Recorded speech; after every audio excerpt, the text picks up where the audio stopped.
भी मेरे फैंस हैं जिनको जो मेरा काम पसंद आया, उन्होंने मुझे एक ही कॉम्प्लीमेंट दिया कि आपके उस किरदार ने हमारे दिल को छुआ। और एक एक्टर के लिए उससे बड़ा कॉम्प्लीमेंट हो नहीं सकता। ससुराल सिमर का के भी हैं, मेरे लिए जो सबसे मेरा फेवरेट शो है वो लागे तुझसे लगन था। हाँ। देखो नेगेटिव कैरेक्टर्स जो भी होते हैं ना, उनमें परफॉर्मेंस ओरिएंटेड होते हैं। हाँ। आप पूरी सिचुएशन को आप चला रहे हो। अगर नेगेटिव रोल स्ट्रांग नहीं होंगे तो हीरो नहीं दिखेगा। अगर वाइट के पास ब्लैक को नहीं रखोगे तो वाइट कितना वाइट है वो पता ही नहीं चलेगा। मैंने अभी बीच में एक शो किया था मैत्री, हाँ। उसमें मेरी ये सिचुएशन रही थी। मेरा एक आर्टिकल भी आया था द टाइम्स ऑफ इंडिया में कि जब नरेशन हुआ, जब बताया गया तो किरदार ये था वो था और सडनली न्यूज़ आई कि ये शो बंद हो रहा है। मैं बजूका की ऑडियंस को बस यही कहूँगा कि आप बजूका को भी प्यार करते रहिए और मुझे भी प्यार करते रहिए ऐसे ही। आदेश चौधरी जी, हाँ सबसे पहले बहुत बहुत स्वागत है आपका बजूका में। Thank you so much. कैसे हो? मैं ठीक हूँ, आप बताइए आप कैसे? बस बढ़िया। मैं ना शुरुआत से एक छोटी सी लिस्ट लाया हूँ जो जी। आपके साथ शेयर करना चाहूँगा और हमारे ऑडियंस के साथ शेयर करना चाहूँगा। बन्नो मैं तेरी दुल्हन, तेरे लिए, हाँ जी, लागी तुझसे लगन, पूर्ण विवाह, देश की बेटी नंदिनी, डोली अरमानों की, ससुराल सिमर की, दिया और बाती हम, लाल इश्क। हाँ जी। ये जो मैत्री भी लिस्ट किया है था मैंने लास्ट ईयर। ये जो लिस्ट है उसके पीछे एक चेहरा कॉमन है। जी हमारे दर्शकों को बताइए इस चेहरे के पीछे कौन कॉमन है। हाँ, उस चेहरे के पीछे आदेश चौधरी मेरा नाम है, मैं हूँ, जो कि ये कॉमन उन सब किरदारों के पीछे है। करियर को किस तरह से देखते हो? How do you define your career after doing so many serials? जी इसमें से कुछ सीरियल तो काफी आइकॉनिक है। ससुराल सिमर हाँ का जी। एक आइकॉनिक सीरियल है। फिर बाद में दिया और बाती हम, डोली अरमानों की, लागी तुझसे लगन, लागी तुझसे भी लगन। मेरा फेवरेट शो जो था इन सब में वही था। हाँ, मेरा ससुराल सिमर का था। अच्छा, how do you define your career? ये देखो जब मैंने शुरुआत की थी तो मैं यूपी के एक छोटे से शहर अलीगढ़ से आया था और ऊपर वाले ने मेरा बड़ा साथ दिया। मैं किसी को नहीं जानता था। आते ही मुझे कादर खान साहब के साथ काम करने का मौका मिला। मैं उनके थिएटर में था, मैंने उनके साथ 3 साल बहुत सारे प्ले किए, लोकल ट्रेन, बड़ी देर की मेहरबान आते। हाँ। उसके बाद मैंने ऑडिशन देना शुरू कर दिया और लकीली मैंने ऑडिशन दिया। मोहल्ला मोहब्बत वाला एक शो था, तिग्मांशु धूलिया जी का शो था, वो डायरेक्ट किया उन्होंने। वो मेरा पहला लीड रोल था। वो शायद इस लिस्ट में अभी था नहीं लेकिन ये छोटी सी रिसर्च हाँ, थी मेरे तरफ से। तो वो जो पहला मुझे शो अच्छे था। लगे शोज आपके। हाँ, जो मैं दर्शकों से भी कहना चाहता था कि इस शो में एक कॉमन चेहरा था, वो है आपका चेहरा। जी जी। जो आपने खुद ही कहा, मेरे को कहने की जरूरत नहीं पड़ी। बट आपसे जानना चाहूंगा कि करियर के जब पीछे मुड़ के आप जब देखते हो, जब आप यूपी से आए थे, कादर खान साहब के साथ आपने पहला शो किया, थिएटर और टेलीविजन सिनेमा दोनों में क्या फर्क दिखता है आपको? देखो थिएटर तो लाइव परफॉर्मेंस होती है, तो वहाँ पे ना किसी भी प्ले की हमारी रिहर्सल्स होती थी। हम 1 महीने रियाज करते थे, पूरे कैरेक्टर में घुसते थे और उसमें कोई भी रीटेक नहीं होता। लेकिन जब मैंने थिएटर से टेलीविज़न में डेब्यू किया तब मुझे बहुत सारी टेक्निकलिटी समझ में आई कि जब आपका क्लोज शॉट होता है तो आपको बहुत ज़्यादा हिलना डुलना नहीं है, एक्सप्रेसिव, बट ये है कि आपके इमोशन वो आपके ऑडियंस तक पहुंचने चाहिए। राइट। थिएटर में क्या आपकी आवाज़ दूर तक पहुंचे, जैसे अगर मैं आपसे बात कर रहा हूँ, अगर मैं बहुत मन से बात करूँगा, टीवी में ये भी रिकॉर्ड हो जाएगी, यहाँ पे तो ये भी रिकॉर्ड हो जाएगी। लेकिन अगर मैं आप नहीं सुन पाएंगे तो थिएटर में आपको, अगर लास्ट की रूम में भी कोई आपका प्ले बैठ के देख रहा है तो वहाँ तक आपकी आवाज़ पहुँचनी चाहिए। तो और वो लाइव परफॉर्मेंस होती है। ऑडियंस किस तरह से मोहब्बत करती है आपको? आपके फैंस किस तरह से? आपके फैन फॉलोइंग काफ़ी अच्छी है, इंस्टाग्राम पे मैं देख रही थी आपका पेज। लोग किस तरह से चाहते हैं आपको, आदर्श चौधरी जी को मुझे जो किस तरह से लोग पसंद करते हैं? हाँ, तो जो भी मेरे फैंस हैं जिनको जो मेरा काम पसंद आया, उन्होंने मुझे एक ही कॉम्प्लीमेंट दिया कि आपके उस किरदार ने हमारे दिल को छुआ। और एक एक्टर के लिए उससे बड़ा कॉम्प्लीमेंट हो नहीं सकता। तो मेरे जैसे लागी तुझसे लगन का, उसके बहुत ज़्यादा फ़ैन फॉलोअर्स हैं। ससुराल सिमर का के भी हैं। मेरे लिए जो सबसे मेरा फेवरेट शो है वो लागी तुझसे लगन था। हाँ। तो उसके फ़ैन मेरे आज भी मुझे कभी रील कुछ ना कुछ मेरा उसका निकाल के शेयर करते रहते हैं। वो कहते हैं कि हमें सीन्स देख के आज भी रोना आ जाता है। तो वो एक लौता टीवी में ऐसा शो था जिसमें मैं बड़े दिल से परफॉर्म करता था। बाकी शोज़ में क्या है कि थोड़ा सा टीवी वाला वो भी आ जाता है कि आप नॉर्मल हैं, बात कर रहे हैं, लेकिन उसमें एक एक सीन, एक एक डायलॉग, हर चीज़ पे बहुत ज़्यादा मैं मतलब दिल से करता था। किस तरह की यादें हैं? किस तरह से वो शो आपको मिला? यादें क्या है बताइए। हाँ, उस शो की ना बड़ी इंटरेस्टिंग सी स्टोरी रही। मुझे कलर्स का एक शो मिला था, भाग्य विधाता। हाँ। वो भी लिस्ट में शायद नहीं है। नहीं। तो मैंने भाग्य विधाता किया और वो एक लौता शो था जिसमें पहली बार बियर्ड रखी थी मैंने। उससे पहले जितने भी मेरे इस तरह की बियर्ड थी क्या हैवी बियर्ड थी? इससे थोड़ी लाइट थी। लाइट थी, ओके। हाँ, उससे पहले क्लीन शेव था मेरा। सो उससे पहले जो भी शो मैंने किया उसमें क्लीन शेव था, और ये पहला शो था जिसमें मैंने बीयर्ड रखी। तो वो रोल मेरा बहुत हिट हुआ, भाग्य विधाता का। तो वो रोल उन्होंने देख के मुझे लागी तुझसे लगन सीधा ऑफर किया कि कलर्स चैनल ने। फिर उन्होंने मुझे बोला कि आप सिमिलर किरदार था कुछ नहीं, लुक वो उनको दिखा एज एन एक्टर के ये जो मेरा कैरेक्टर था दीगू, वो एक चौल का था, थोड़ा लोअर मिडिल क्लास से था, गुंडा था, और वो एक लड़की के प्यार में पड़ जाता है। वैसे वो शूटर था, असैसिनेशन शूटर। हाँ जी। और लेकिन वो अपनी बस्ती का पूरा उनको रॉबिन हुड कैसे था, तो वैसे ही था ये भी। तो उनको पसंद आया मैं, तो उन्होंने मुझे बोला कि आप अब ये शो करेंगे। तो ये था। एज एन एक्टर किस तरह के रोल करना आपको ज़्यादा पसंद है? जैसे देखो, एक होता है पॉजिटिव हीरो किरदार और एक होता है नेगेटिव विलन किरदार। दोनों अलग किरदार है और दोनों में, और मुझे अक्सर हमेशा जो नेगेटिव विलन किरदार रहता है उनका इंटरव्यू लेने में बहुत मजा आता हाँ, है। मैंने जितने हाँ। भी मेरे नेगेटिव ही हो गए Yes. बाद में जाके। हाँ देखो, नेगेटिव कैरेक्टर्स जो भी होते हैं ना, उनमें परफॉर्मेंस ओरिएंटेड होते हैं। हाँ, आप पूरी सिचुएशन को आप चला रहे होते हैं। अगर आप ठंडे पड़ जाएंगे तो पूरा शो ठंडा हो जाएगा। वो तो है। पूरा चाहे वो वेब है, चाहे वो फिल्म है, चाहे वो टीवी है, अगर नेगेटिव रोल स्ट्रांग नहीं होंगे तो हीरो नहीं दिखेगा। अगर वाइट के पास ब्लैक को नहीं रखोगे तो वाइट कितना वाइट है वो पता ही नहीं चलेगा आपको। हाँ। तो विलेन की उतनी ही इंपॉर्टेंस है जितनी की हीरो की है, लेकिन विलेन का रोल ज़्यादा चैलेंजिंग होता है और परफॉर्मेंस ओरिएंटेड होता है। तो इसलिए मुझे भी विलेन के रोल करना पसंद है। आपको किस तरह के विलन पसंद है? कैसे विलन नहीं, मैंने टीवी में तो विलेन किए। हाँ, मैं वही बट कर रहा अगर मैं आप मुझसे कहें कि आगे आप क्या करना चाहेंगे, तो मेरे आइडियल हैं इरफान खान साहब। तो मुझे ना रियल लाइफ कैरेक्टर्स करने में बड़ा इंटरेस्ट है। आप मुझे रियलिस्टिक एक्टिंग, रियलिस्टिक रोल्स कि आप जो हैं वो दिखें, आपके किरदार में आप ना दिखें, वो किरदार दिखे। तो वो सब है आगे मेरा कि वेब में जो भी रोल मिले वो ऐसे मिले। बट विलन किरदार में जब हम विलन किरदार को छोड़ते हैं, जिस तरह से कट कहते हैं, पैकअप होता है, उसके बाद किस तरह से फ्लो आपका बैठता है? क्योंकि अक्सर विलन किरदार में बहुत बड़ी एक मूवी आई थी पद्मावत, जिसमें रणवीर सिंह ने कहा कि मैं उस किरदार को कैरी करता था आने वो वाले। देखो, बहुत लोग कुछ ज़्यादा ही घुस जाते हैं। हाँ बट एक कॉमन सेंस है हमें, तो मैं इतना ज़्यादा नहीं घुसता कि वो साइकोलॉजिकली मुझे इफेक्ट करे। और हम लोग जब सिनेमा देखते हैं या कुछ भी देखते हैं तो हमें पता है। अब जैसे फिल्म थी द डार्क नाइट, हाँ। उनके भी जो एक्टर थे उन्होंने भी बहुत ज़्यादा उस कैरेक्टर में घुस गए थे। तो अभी इस लेवल के हमारे यहाँ पे स्कोप ही नहीं रहा है कि आप बहुत ऐसी फिल्म कर रहे हो कि 6-6 महीने कैरेक्टर में रह रहे हो। हाँ। अभी तो प्रोजेक्ट आता है, 15 दिन पहले आपको साइन करते हैं। आप जितना भी एज एन एक्टर क्राफ्ट पे काम कर सकें और जितना उस किरदार के आसपास आ सके तो आप कर लेते हैं। बट साइकोलॉजिकली यू देयर कि मुझे पता है कि मैं इतना नहीं घुस रहा हूँ, तो मैं उस लेवल पे नहीं घुसता हूँ। पहले की अगर हम बात करें तो अक्सर जो सीरियल रहते थे काफी समय तक चलते थे। हाँ। फॉर एग्जांपल क्योंकि सासवी कभी बहुती, पवित्र रिश्ता, कुमकुम भाग्य, ये जो शरीर तक चले, कुमकुम भाग्य अब तक चल रही है, ये रिश्ता क्या कहलाता है वो भी अब तक चल रहा है, अनुपमा भी पिछले 4-5 साल से चल रहा है।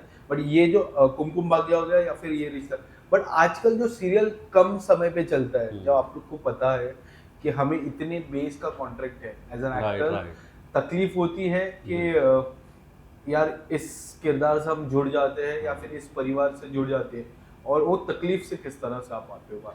देखो, मैंने अभी बीच में एक शो किया था मैत्री। हाँ। उसमें मेरी ये सिचुएशन रही थी। मेरा एक आर्टिकल भी आया था द टाइम्स ऑफ इंडिया में कि जब नरेशन हुआ, जब बताया गया तो किरदार ये था वो था, और सडनली न्यूज़ आई कि ये शो बंद हो रहा है। तो मेरा बड़ा दिल दुखा। मैंने कहा कि यार अगर बंद ही करना था तो फिर क्यों इतनी मेहनत कर रहे थे, पहले ही बंद कर लेते। अभी क्या है ना, बहुत सारे एंगल होते हैं एक शो में ना, हर चीज़ पैसे के लिए होती है।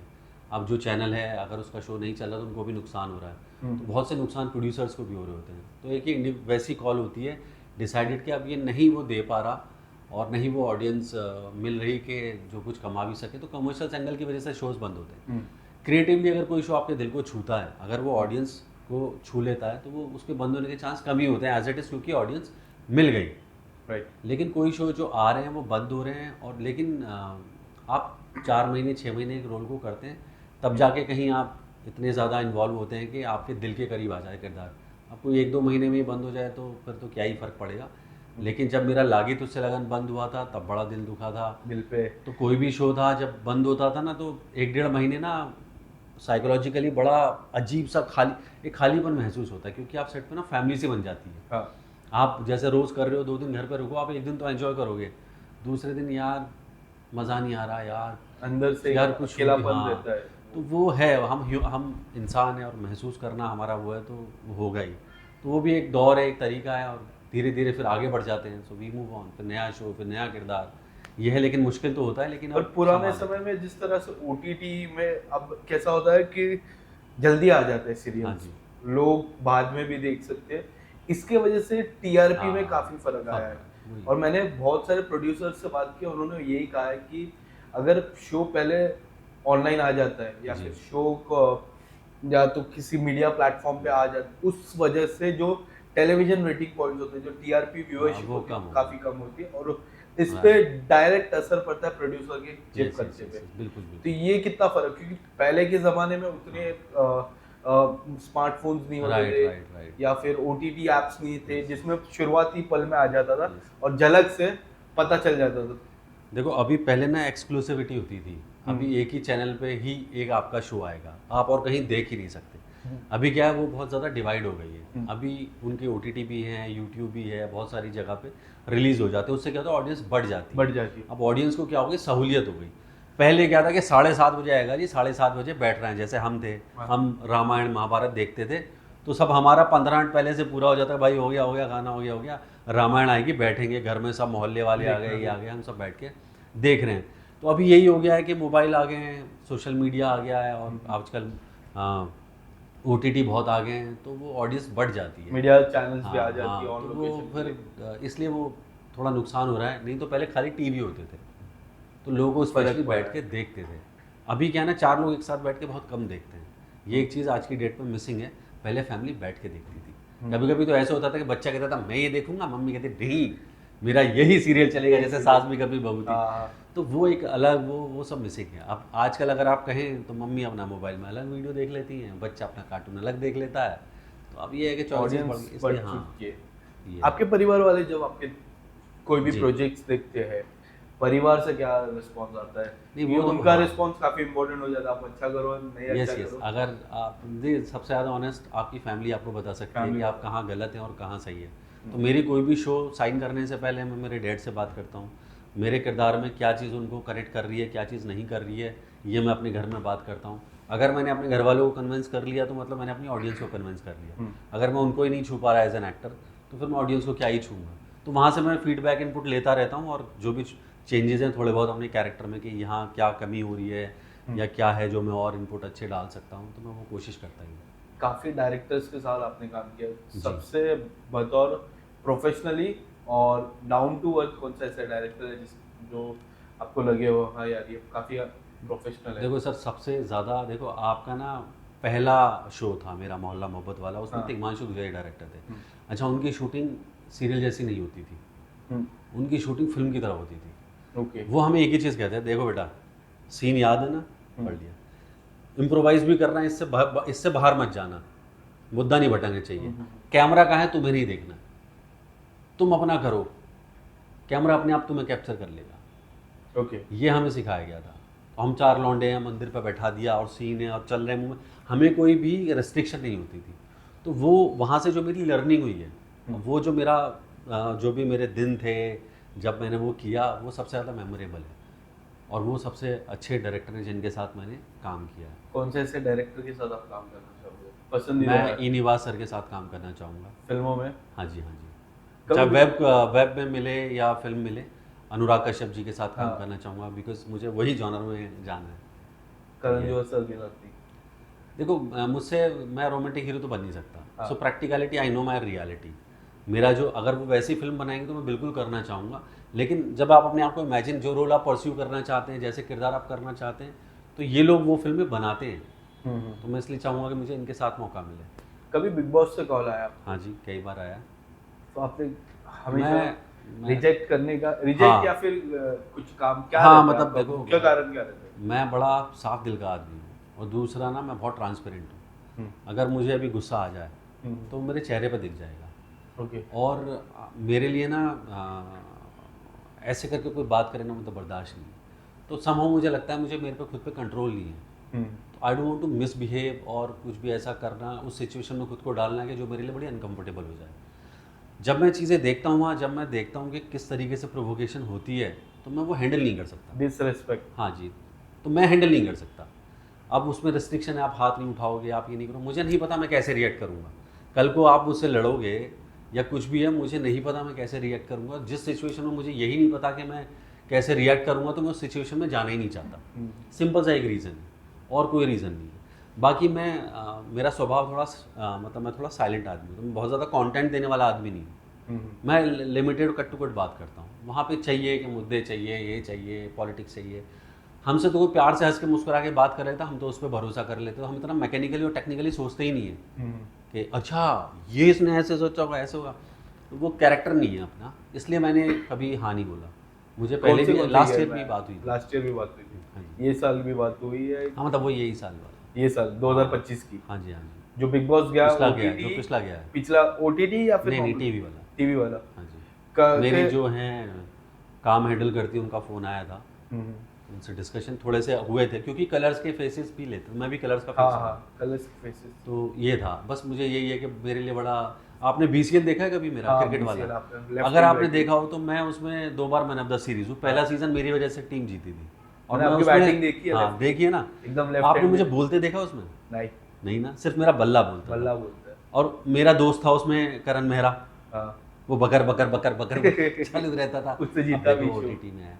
सो अब देखो, हम दोस्त रहे हैं, तो कुछ लोगों में ना कुछ वो ही इज़ वेरी अपफ्रंट, तो अच्छे से बात करता है, वो है, वो वहाँ भी था, उसमें वहाँ भी अच्छे, उसके वो है ही बहुत अच्छा, मतलब वैसे तरीके से बहुत ही स्पॉन्टेनियस है, मस्ती मजाक। जैसे BCL में बैटिंग कर रहे होते तो उधर एंकर भी बात करता रहता था उससे, तो बड़े छेड़ते थे उसको। उसने टीम छोड़ी थी निवेदिता की, और हमारी टीम में आ गया था, तो बड़े छेड़ते थे कितने पैसे मिले। हाँ, तो यही है कि मैं तो, आपने मुझे बोलते देखा नहीं। अगर मैं होता वैसा तो वहाँ कितने झगड़ते थे सब, मैं कहीं खड़ा चुप खड़ा होता था, मतलब बॉल डालो, मुझे बैटिंग करूँगा, खत्म बात, बोलना ही नहीं। मुझसे बोलते भी थे, कुछ तो बाइट दे, मैंने नहीं, जरूरत अभी बात होती है करण से? करण मुझे हाँ, मतलब जिम में मिलता रहता था। अभी शो से पहले मुझे मिला था, तब बात हुई थी, लेकिन शो के बाद आपकी कोई चर्चा नहीं, अभी बात ही नहीं, मिला ही नहीं। मैसेज आपने? हाँ, नहीं, इतना इंटरेक्शन मैंने फ़ोन पे हुआ ही नहीं मेरा उससे। टीम पे, फील्ड पे, जिम में मिलते रहते हैं, यही है। आगे क्या प्लान है आपके? आगे फ्यूचर आगे देखो, देने वाला तो ऊपर वाला है, हम तो चलने वाले हैं, हम तो चल रहे हैं। तो अपने रास्ते में जो जो आता जाता है, अपनी कोशिशें चलती रहती हैं। अभी मेरी कोशिश यही है कि मैं फिल्म और वेब पे फोकस कर रहा हूँ और लगा हुआ हूँ। मुझे कुछ रोल आते हैं जो अच्छे नहीं लगते तो मैं नहीं लेता, और जब लगेगा कि ये रोल मुझे करना चाहिए तो आपको मैं फिर से दिख जाऊँगा। ये है। बहुत बहुत धन्यवाद आपका Thank you so समय much. देने के लिए।